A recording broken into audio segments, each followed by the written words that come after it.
Siddaramaiah ತಂತ್ರಗಾರಿಕೆಗೆ DCM DK Shivakumar ಪ್ರತಿ ತಂತ್ರವನ್ನ ರೂಪಿಸುತ್ತಿದ್ದಾರಾ ಅಂತ.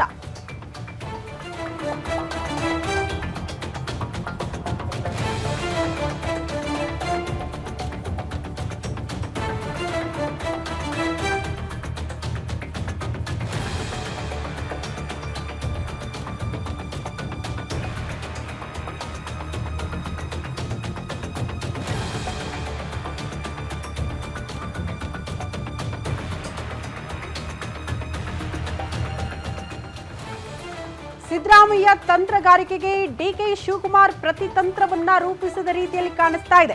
ಸಂಪುಟ ಪುನರಚನೆ ಮಾಡುವುದು ಬೇಡ, ನವೆಂಬರ್ ತಿಂಗಳಲ್ಲಿ ನನಗೆ ಕೊಟ್ಟಿರುವ ಮಾತನ್ನ ನೆರವೇರಿಸಿ, ಅಂದ್ರೆ ಪವರ್ ಶೇರಿಂಗ್ ಮಾತು, ಕೆಲಸ ಮಾಡಿದ್ದೀನಿ ಕೂಲಿ ಕೊಡಿ ಅಂತ ಕೇಳ್ತಿದ್ದಾರಂತೆ ಡಿಸಿಎಂ ಡಿಕೆ ಶಿವಕುಮಾರ್.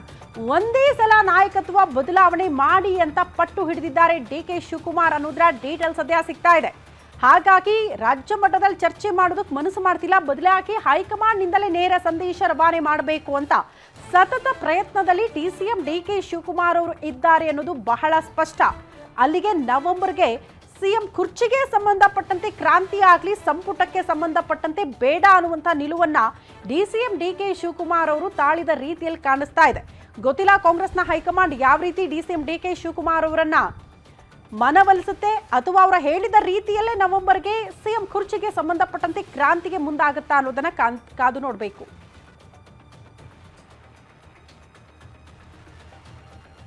ಈ ಬಗ್ಗೆ ಮತ್ತಷ್ಟು ಡೀಟೇಲ್ಸ್ ಅನ್ನ ಕೊಡ್ತಾ ಹೋಗ್ತಾರೆ political bureau head Maruti Pavagada ನೇರ ಸಂಪರ್ಕದಲ್ಲಿ ಜಾಯಿನ್ ಆಗ್ತಿದ್ದಾರೆ.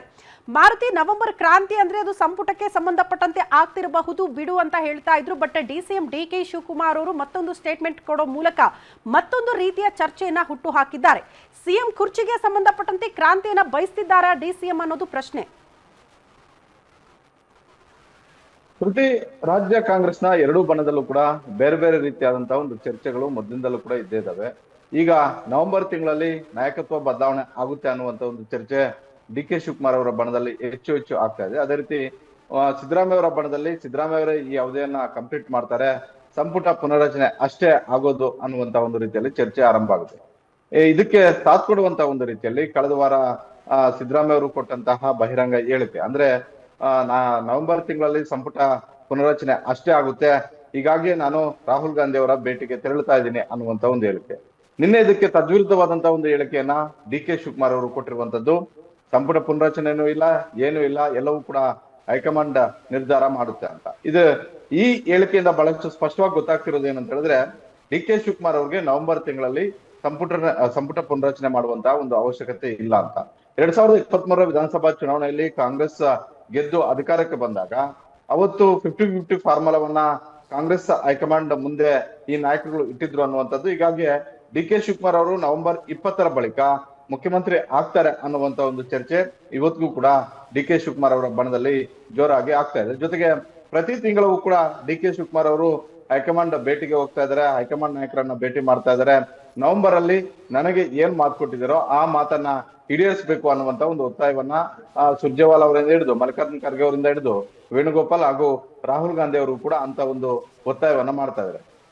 ಇತ್ತ ಸಿದ್ದರಾಮಯ್ಯ ಅವರನ್ನ ಅಷ್ಟು ಸುಲಭವಾಗಿ ಕಾಂಗ್ರೆಸ್ ಹೈಕಮಾಂಡ್ ತೆಗೆಯುತ್ತಾ ಅಂತ ಹೇಳಿದ್ರೆ ಅಲ್ಲೂ ಕೂಡ ಅಷ್ಟು ಸುಲಭ ಇಲ್ಲ. ಸಿದ್ದರಾಮಯ್ಯ ಅವರು ಯಾವೆಲ್ಲ ರಾಜಕೀಯ ಪಟ್ಟುಗಳನ್ನ, ಯಾವೆಲ್ಲ ರಾಜಕೀಯ ದಾಳಗಳನ್ನ ಉಪಯೋಗಿಸ್ಬೇಕು ಆ ಎಲ್ಲಾ ದಾಳಗಳನ್ನ ಈಗ ಉಪಯೋಗಿಸುವಂತ ಒಂದು ಕೆಲಸವನ್ನ ಮಾಡ್ತಾ ಇದ್ದಾರೆ. ಅದರ ಒಂದು ಮುಂದುವರೆದ ಭಾಗವೇ ನವೆಂಬರ್ ಅಲ್ಲಿ ಸಂಪುಟ ಪುನರಚನೆಗೆ ಮುಂದಾಗಿರುವಂತದ್ದು. ಹೀಗಾಗಿ ರಾಹುಲ್ ಗಾಂಧಿ ಅವರ ಒಂದು ಸಮಯವನ್ನು ಕೂಡ ಕೇಳಿದ್ದಾರೆ. ರಾಹುಲ್ ಗಾಂಧಿ ಅವರು ಬಿಹಾರ ಚುನಾವಣೆಯಲ್ಲಿ ಬಿಜಿ ಆಗಿರೋದ್ರಿಂದ ಇನ್ನೂ ಕೂಡ ಸಮಯ ಪಕ್ವ ಆಗಿಲ್ಲ. ಒಂದು ವೇಳೆ ರಾಹುಲ್ ಗಾಂಧಿ ಅವರು ಸಮಯ ಕೊಟ್ಟಿದ್ದೆ ಆದ್ರೆ ಬಹುತೇಕ ಸಿದ್ದರಾಮಯ್ಯ ಅವರು ಯಾವುದೇ ಕ್ಷಣದಲ್ಲಿ ರಾಹುಲ್ ಗಾಂಧಿ ಅವರನ್ನ ಭೇಟಿ ಮಾಡಬಹುದು, ಸಂಪುಟ ಪುನರಚನೆ ಬಗ್ಗೆ ಚರ್ಚೆ ಆಗ್ಬೋದು.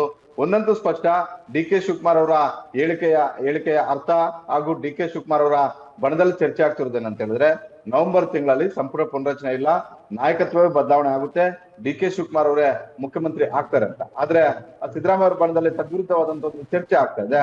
ಹೀಗಾಗಿ ಕಾಂಗ್ರೆಸ್ ಹೈಕಮಾಂಡ್ ನವೆಂಬರ್ 20 ಬಳಿಕ ಯಾವ ನಿರ್ಧಾರವನ್ನ ತೆಗೆದುಕೊಳ್ಳುತ್ತೆ ಅನ್ನೋದರ ಮೇಲೆ ಸಿದ್ದರಾಮಯ್ಯ ಅವರು ಮುಂದುವರಿತಾರಾ, ಇಲ್ಲ ಡಿ ಕೆ ಶಿವಕುಮಾರ್ ಅವರು ಮುಖ್ಯಮಂತ್ರಿ ಆಗ್ತಾರ ಅನ್ನುವಂಥದ್ದನ್ನ ಕಾದು ನೋಡ್ಬೇಕಾಗಿದೆ.